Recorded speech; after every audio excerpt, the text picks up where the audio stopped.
Pagaidi, kāpēc tēta cūkas pēda ir pilnībā atdalīta no viņa kājas? Un kāpēc šajā ainā viņam ir tikai viena kāja? Tās ir tikai divas no kļūdām, ko mēs atradām. Šeit ir visas tās. Sērijā Madāmas Gazeles atvada ballīte. Kad kungs Trusis ieiet klasē, viņa ausī parādās caurums. Un tikai dažas ainas vēlāk līdzīga lieta notiek ar krūzi Miss Trusītes rokās. Un atkal, kad kungs Zebras iet viņai garām, notiek tas pats.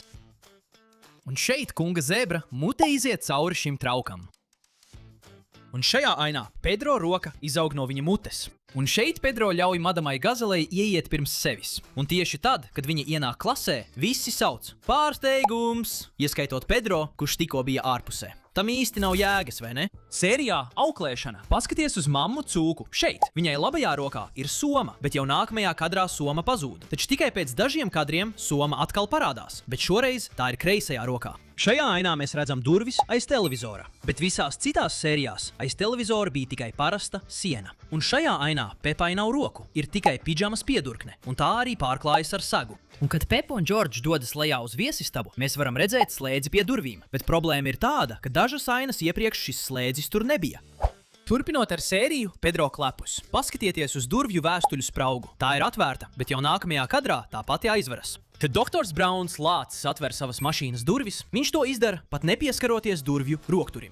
Un kad viņš iekāpj savā mašīnā, viņa seja pazūd aiz mašīnas durvīm, lai gan tās ir caurspīdīgas, bet nākamajā kadrā tā atkal parādās. Kad viņš ierodas skolā, paskaties uzmanīgi. Ieejot klasē, viņš stāv tieši durvju priekšā, bet kad aina attālinās, viņš brīnumainā kārtā ir pārvietojies prom no tām. Un kad sērija tikko sākās, pa kreisi no globusa bija tāfele, bet tagad tās vairs nav. Bet tikai pēc dažiem kadriem tāfele atkal parādās, taču šoreiz globuss ir pazudis. Kad doktor Brauns lācis iedod Pedro zāles, globuss atgriežas. Un visbeidzot, kad bērna vecāki ierodas, viss kļūst vēl dīvaināk. Vispirms mēs skaidri redzam tēti cūku, mammu aitu, kundzi, Trusi, kundzi suņu, kundzi poniju un kungu zebru ierodamies skolā. Līdz šim viss ir kārtībā.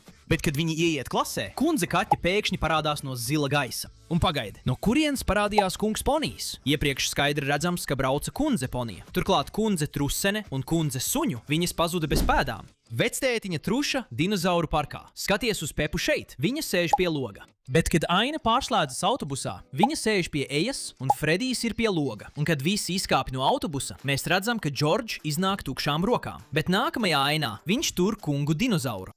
Savaļas ziedu mežā paskaties uz Peniju polārlāci. Viņa valkā savas parastās melnās brilles, bet kļūda ir tāda, ka, kad viņa uzvelk savu ziedu kostīmu, brīļu krāsa mainās uz oranžu. Sērijā ceļarakšana pašā sākumā, kad ģimene gatavojas iekāpt mašīnā, paskaties uz mammas cūkas kājām šeit. Tās iziet cauri ritenim. Pēc dažām ainām cūku ģimene iestrēgst sastrēgumā. Tagad pievērs uzmanību Missai Trusenei. Viņas ausis iziet cauri mašīnas jumtam. Ļoti asas ausis viņai ir. Un paskaties uz doktoru Hamsteri šeit. Viņa ir piesprādzējusies ar drošības jostu, bet pēc dažiem kadriem tā pazūd mums acu priekšā. Un šajā ainā paskaties uz konusu skaitu ap salauzto cauruli. Ir 5, bet tiklīdz kungs degunradzis sāk rakt, redzami tikai 2 konusi. Sērijā Dr. Hamsteres bruņurupucis. Pašā sākumā, ja paskatāmies aiz Dr. Hamsteres, var redzēt atvērtu kartona kasti ar sienu iekšā. Un tikai pēc dažām ainām mēs atkal redzam šo kasti, bet šoreiz tā ir aizvērta. Un paskaties arī uz Pepu un Sūziju šeit. Viņas sēž viena otrai blakus, bet, kad aina pietuvinās, Pepa sēž Sūzijas priekšā. Tāpat arī Kendi kaķene sēž Fredija lapsas priekšā.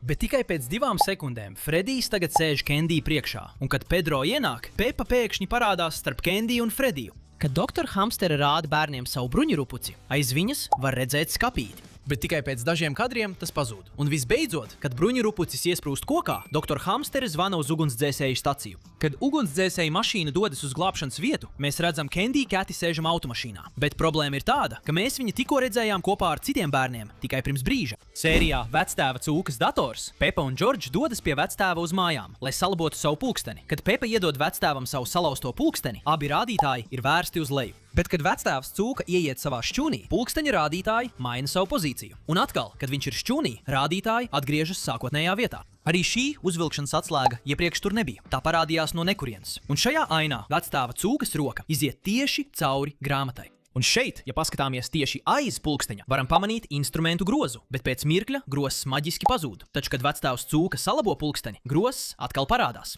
Pievērsiet uzmanību arī šai burkai, kas pilna ar naglām un izsmidzināšanas pudelītei, jo, kad Aina pietuvinās Pepai un Džordžam, abi šie priekšmeti pazūd. Tagad pāriesim pie sērijas Spilvena būda. Ir augsta ziemas diena, un Pepa, Džordžs un tētis Cūka būvē būdu. Kad tētis Cūka ieiet savā istabā, lai paņemtu dažas lietas, skatieties uzmanīgi. Viņam abās rokās ir spilvens, tad kā viņš tur palagus? Tas vienkārši turas pie viņa bez jebkāda atbalsta. Vēlāk sērijā, kad mamma Cūka ieskatās savā istabā, visur ir nekārtība un skapis ir atvērts. Bet, kad tētis Cūka izgāja no istabas, viņš neatvēra skapi un neradīja nekārtību. Vai kāds zaglis ienāca, vai kas? Un visbeidzot, paskaties uz šo rozā lukturīti šeit. Tam ir dzeltena poga, bet beigās, kad redzam to pašu rozā lukturīti, tā poga ir zila. Sērijā par blokflautām pašā sākumā mēs redzam, ka kastē ir 9 blokflautas. Bet tikai pēc dažiem kadriem, kad madāma Gazele saka bērniem paņemt blokflautas, mēs redzam tikai 7.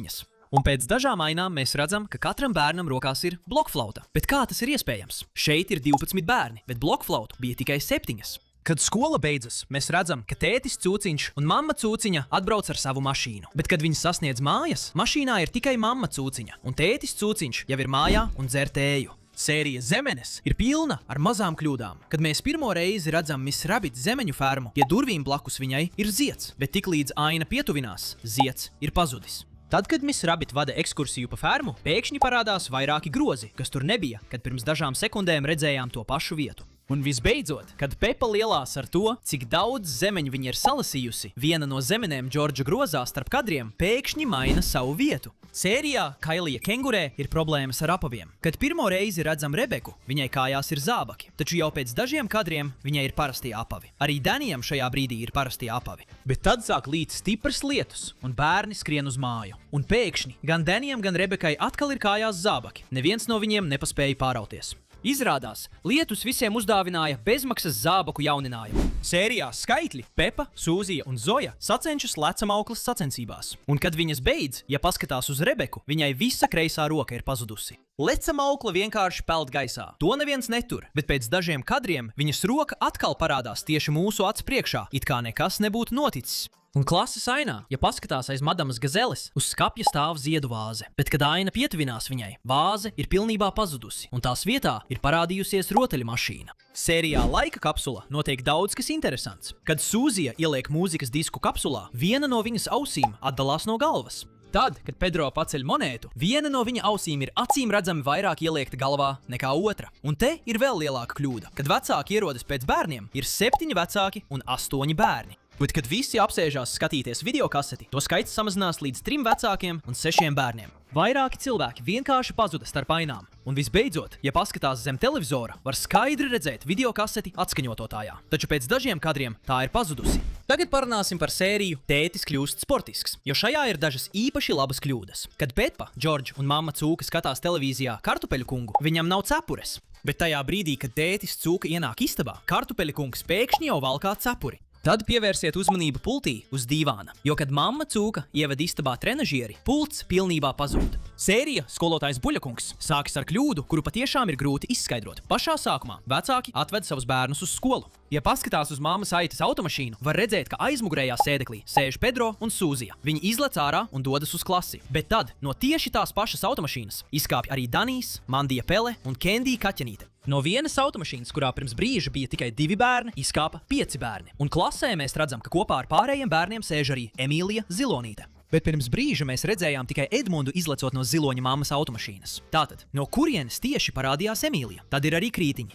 Vienā brīdī mēs skaidri redzam, ka uz malas stāv rozā, bēžs un zaļš krītiņš, bet kad Aina pietuvina madāmai Gazelei un pēc tam attālinās, zaļais un bēšais krītiņš ir samainījušies vietām. Pēc tam, kad madāma Gazele saņem telefonu zvanu, zaļais krītiņš pats no sevis pārvietojas pa diagonāli. Neviens to neaiztika. Tas vienkārši pats pārvietojās gar malu. Un kad kungs Bulls pārņem klasi, aiz viņa ir 3 krītiņi, bet pēc tam, kad bērni viņu sasveicina, pēkšņi parādās 4. zils krītiņš, kas iepriekš tur nebija. Sērijā Saldējums, kad vectēvs Cūka ielej zemenes no bļodas krūzē, zemenes ir pilnīgi veselas. Nav ne griezumu, ne šķēlīšu, tikai veselas zemenes, bet tajā brīdī, kad tās nonāk krūzē, tās kaut kā jau ir sagrieztas. Tad paskaties uz pienu krūzē, tas ir acīm redzami balts, bet kad vecmāmiņa Cūka sāk liet sastāvdaļas saldētavas maisiņā, piens iznāk rozā krāsā. Un tad nāk labākā šīs sērijas kļūda. Kad Pepa pasniedz saldējumu saviem draugiem, Sūzija prasa aveņu, bet Mandija prasa meleņu. Vai es varu dabūt aveņu? Vai es varu lūdzu dabūt mēleņu? Vienkāršs pasūtījums. Bet, kad Pepa patiešām pasniedz saldējumu, Sūzija saņem piparmētru, Mandija saņem zemeņu, un Melleņu kaut kādā veidā nonāk pie Zojas, kura to pat neprasīja. Pepa spēja sajaukt pilnīgi visus pasūtījumus. Sērijā Pazaudētās atslēgas, kad mamma Cūka ieliek grozu bagāžniekā, jūs skaidri varat redzēt tukšu pudeli un paklājiņu grozā. Bet, kad viņi dodas aizvērt bagāžnieku, abi priekšmeti ir pilnībā pazuduši. Un tad ir aina ar noteku. Kad Miss Trusīte iemet akmeni notekā, lai pārbaudītu, cik tā ir dziļa, jūs skaidri varat dzirdēt šļakatu. 6. Tas nozīmē, ka apakšā ir ūdens. Bet, kad celtņa āķis nolaižās tajā pašā notekā, apakša ir pilnīgi sausa. Neviena ūdens lāse nekur nav redzama. Un ticiet mums, šādu kļūdu ir vēl daudz vairāk. Turpiniet skatīties, jo mēs tikai sākam.